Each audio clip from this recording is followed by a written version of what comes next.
In a tiny little temple sanctuary in the larger complex of Karnak is a statue of Sekhmet, which has some extraordinary properties. I was there a few days ago, and I have been drained of energy ever since. It seems to do different things to different people.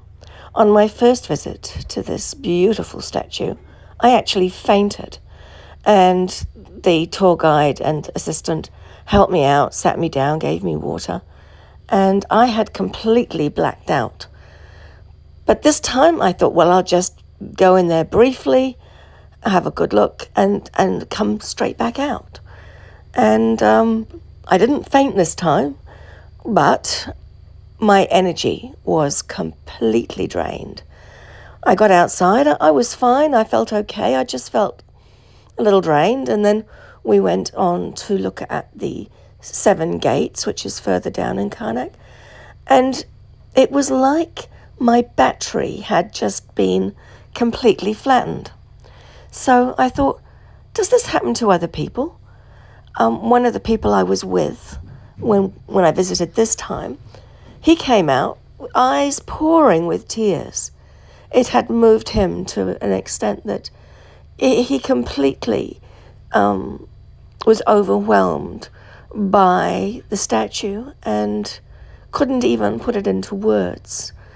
So it had affected him in a completely different way.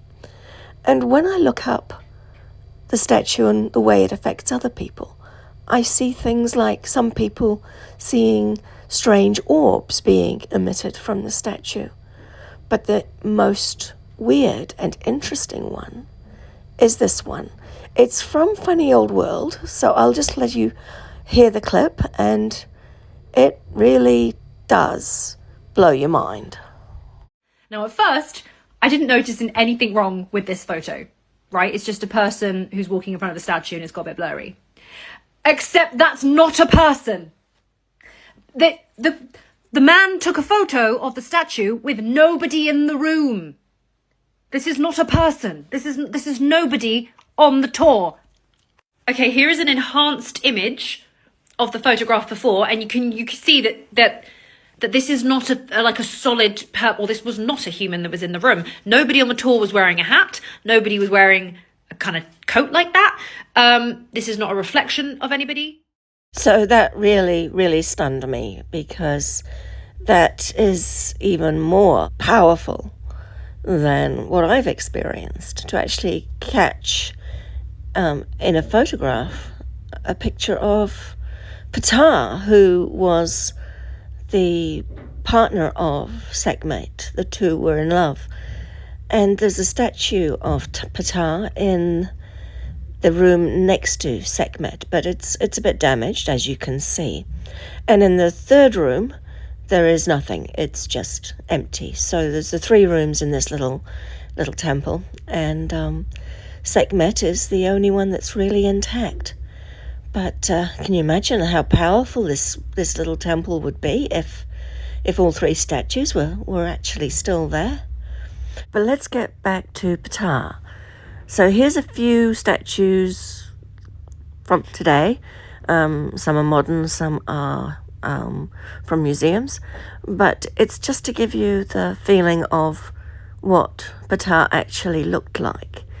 Because when we compare this image to the image from Funny Old World, it really is quite an extraordinary comparison.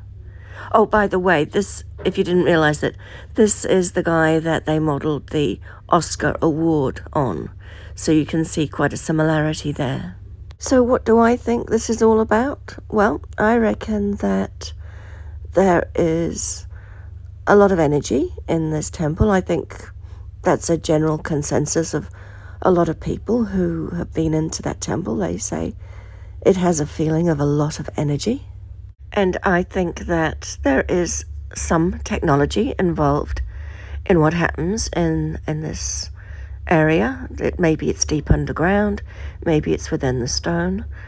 But I think that what was recorded, the picture of Ptah, was in fact an ancient recording, not some ghost or anything like that. I also believe that certain stones had the capability of holding data, holding images, which could be retrieved in this way. So, yeah, in my opinion, this is all technology of the ancients, and if only we could retrieve the full message that exists in the stone of this temple, I think we would learn a lot about the ancients, and in fact ourselves. By that I mean the true history of humanity.